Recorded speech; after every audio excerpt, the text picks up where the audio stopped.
So let's talk behaviorism. That's how we're going to start this part of theories. So we've done psychoanalysis with Freud, and I've got to pause for just a moment. Okay, so behaviorism.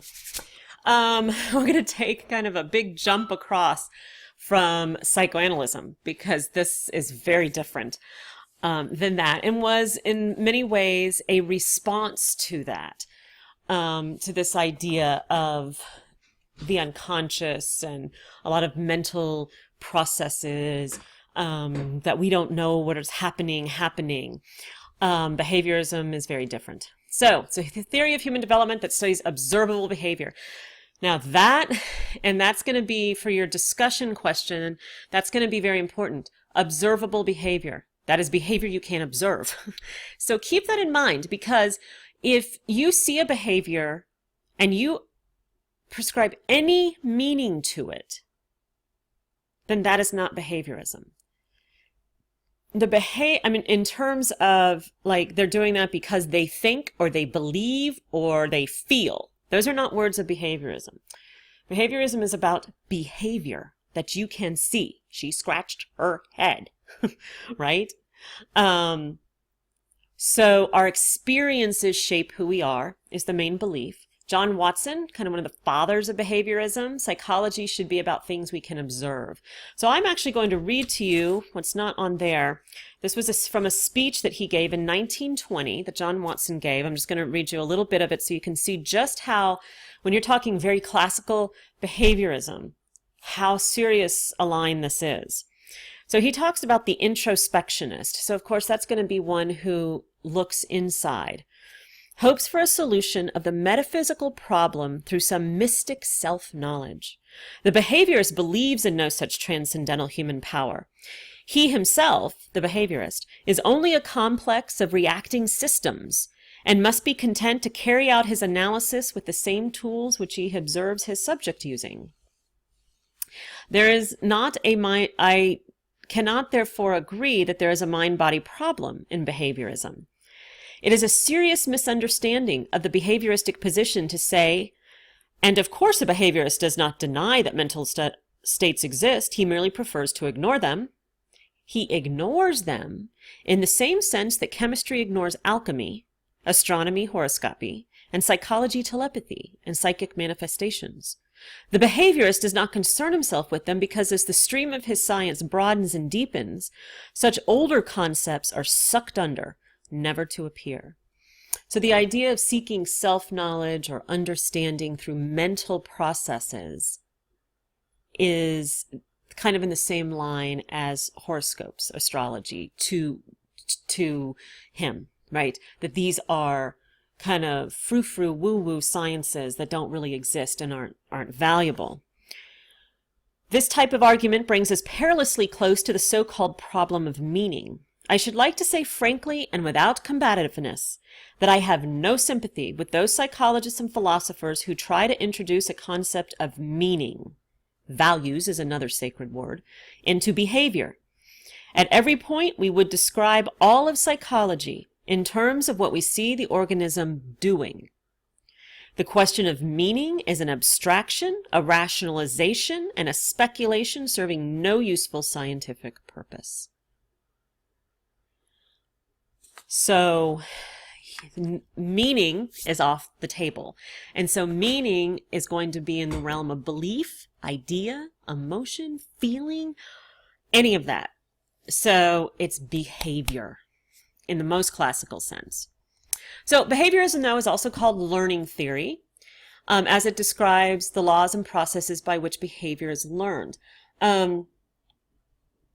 I would say through which habits are learned. And I think habits are a really interesting way to think about behaviorism, that it's a mechanism of creating habits through conditioning, so that we see, that a person, a subject, is conditioned and that to certain behaviors based on experiences they have, and that those build habits of how they behave based on responses and reactions to the environment.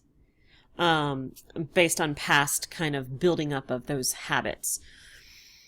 So then we have, so conditioning, the process by which responses become linked to particular stimuli and learning takes place. So if we think of stimuli as being something that happens from the outside or from the environment, and we respond to it, or something responds or reacts to it, and it gets sort of an answer, good or bad, that's going to either condition a continuation of that behavior or not.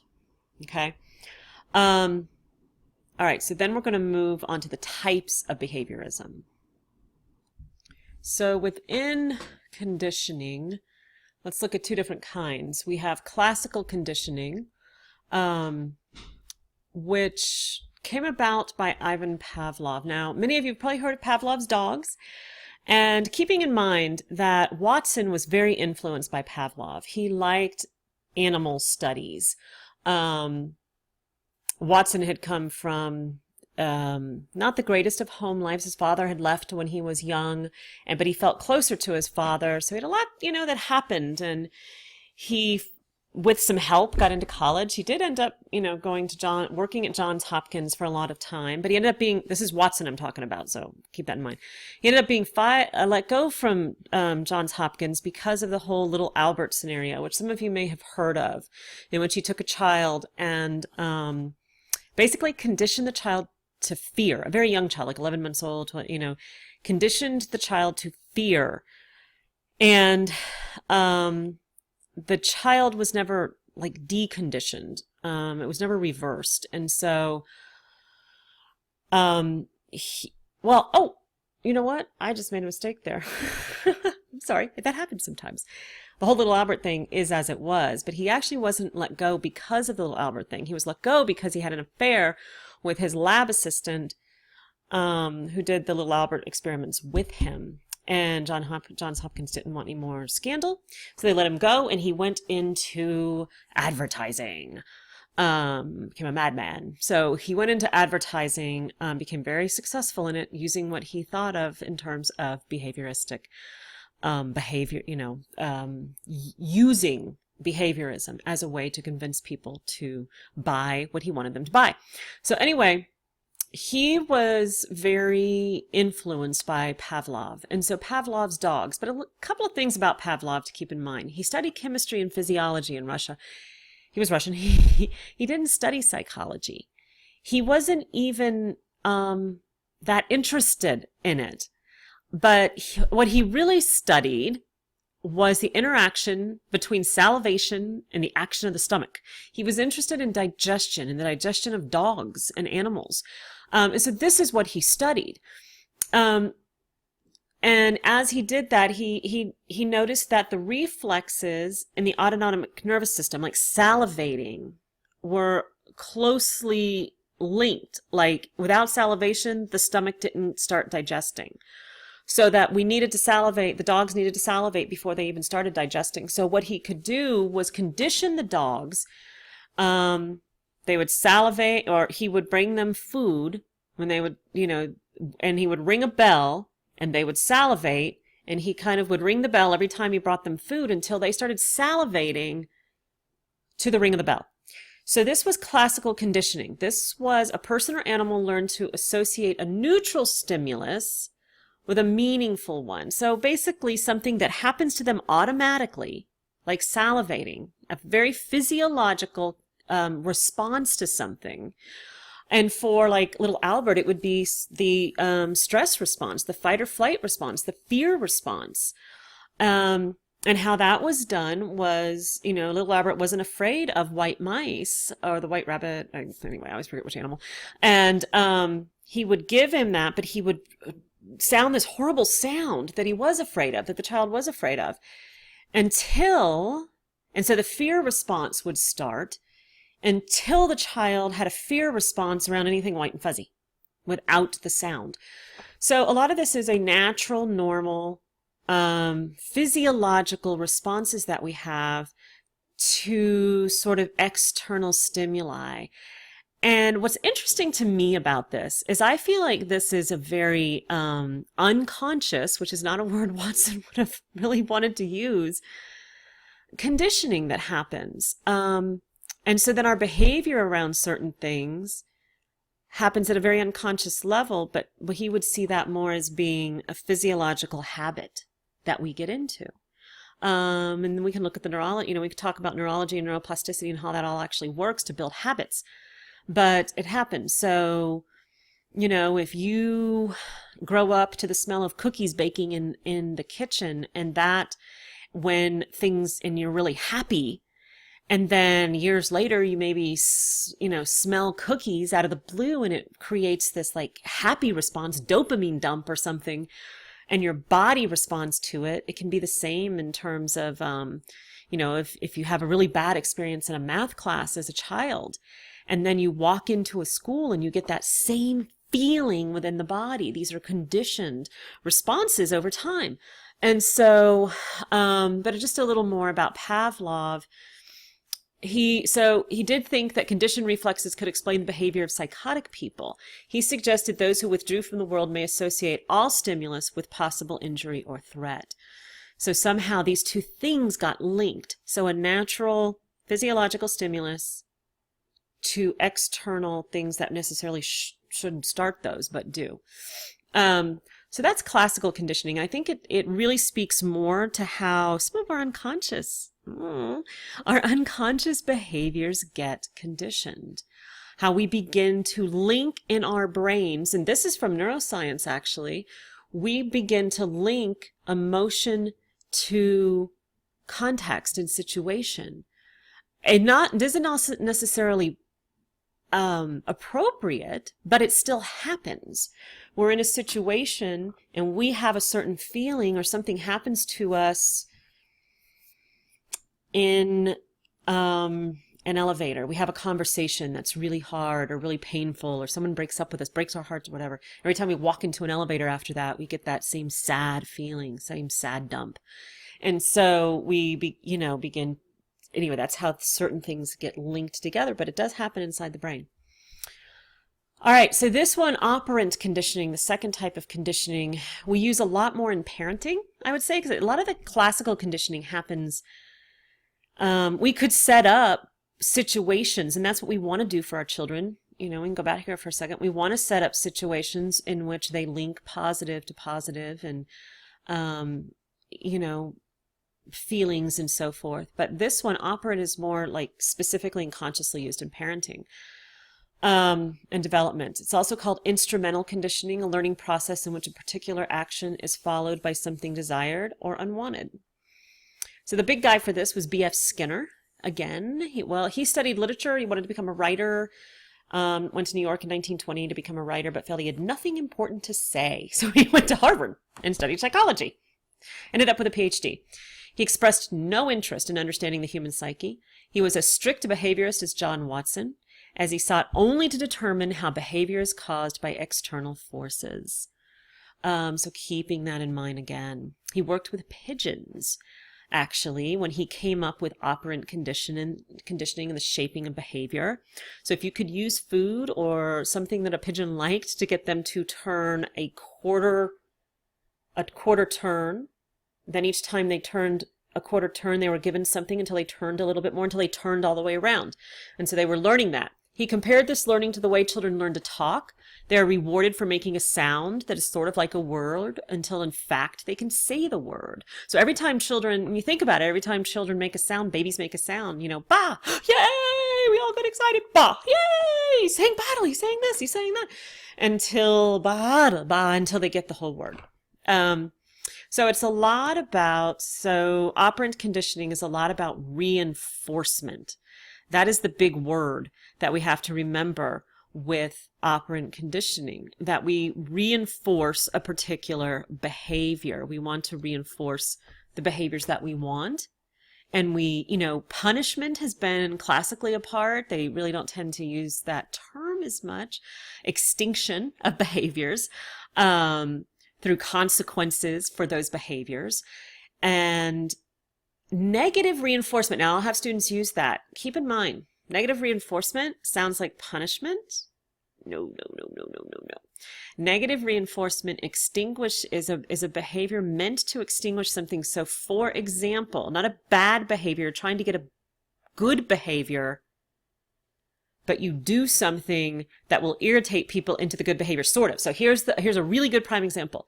What happens every time you get in your car and you do not buckle your seatbelt? That alarm thing goes off until you buckle your seatbelt. That is negative reinforcement. They want you want to get rid of the sound, so you do a behavior. So it's kind of like, what we might use nagging. We might use whining. Children might use whining. You want to get rid of that. And so, they're trying to condition you into certain behaviors. So negative behavior, negative reinforcement does not equal punishment. So be really clear on that, my friends. But we have to be really careful with reinforcement, that we're reinforcing what we want to reinforce.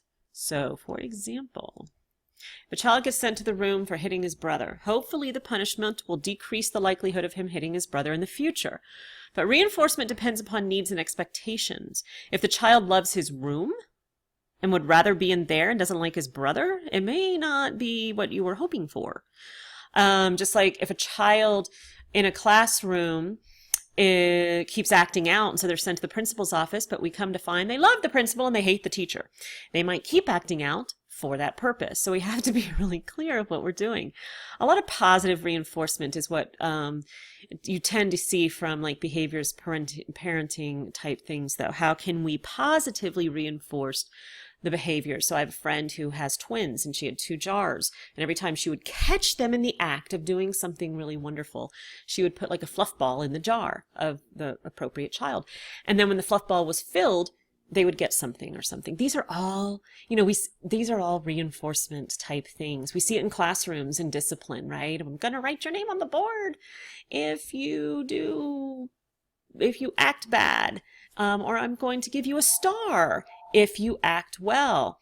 I'm going to pause for just a second so you don't have to listen to the phone ringing. Okay, so here we go. So that is classical, which is going to be linking something that naturally occurs with something that doesn't. A lot of sort of unconscious conditioning of felt senses of things. Operant conditioning, very specific, trying to shape behavior. Operant is trying to shape behavior. Classical can shape behavior, but not necessarily by trying. It can happen to us. So then we have social learning theory, which is another form of behaviorism, though I find this interesting. So listen. Albert Bandura is the one we talk about for this, an extension of behaviorism that emphasizes the influence that other people have over a person's behavior. Big one here is modeling. And this is part of social learning theory. You might have seen Bandura's sort of Bobo doll thing, where children see kind of one of those blow up kind of doll things, and they see an adult beating the crud out of it with a bat, and then when they go in, they might beat the crud out of it, or if they see somebody acting nice to it, they act nice to it. So they model the behavior based on what they see, and we can see how that can work in child raising. So then we have self-efficacy, though. And this part is interesting because I think this starts to move behaviorism out of pure, strict behaviorism. How effective people think they are when it comes to changing themselves or altering their social context. So the development of self-efficacy has 4 main sources, according to Bandura, in a paper he wrote, of influence. How often we succeed and fail. How hard is that success and failure? A lot of times if success comes really easily, then we're actually not very good at handling failure. We don't believe we can handle it. But if we have sort of successes and failures and we can have resilience towards them or whatever, then it can build our ability to believe that we can succeed and keep moving. Social models can influence us, how we see other people handle challenges, how they succeed, what gets them to succeed, how they fail, how well they fail, what they do with it. Social persuasion, even if people can kind of get down on themselves, if people in their world give them kudos and build them up and encourage them, this can boost their self-efficacy or feelings of it. Physical and emotional states, so how we feel in our body can contribute to how well we feel we can do something. If we're aching and pain or have a headache or whatever. Our mood, if we're really down or in a bad mood, we may not feel we can get things done, but if we're feeling good, we do. So, but these all go to more our belief and our perception about things and how they influence how well we think we can handle a situation, which takes it a little out of behaviorism, I think, and into some cognitive stuff. But that may be where the tie between behaviorism and what's so popular these days, cognitive behavioral therapies come into place. Okay, so I'm going to stop this one and move on.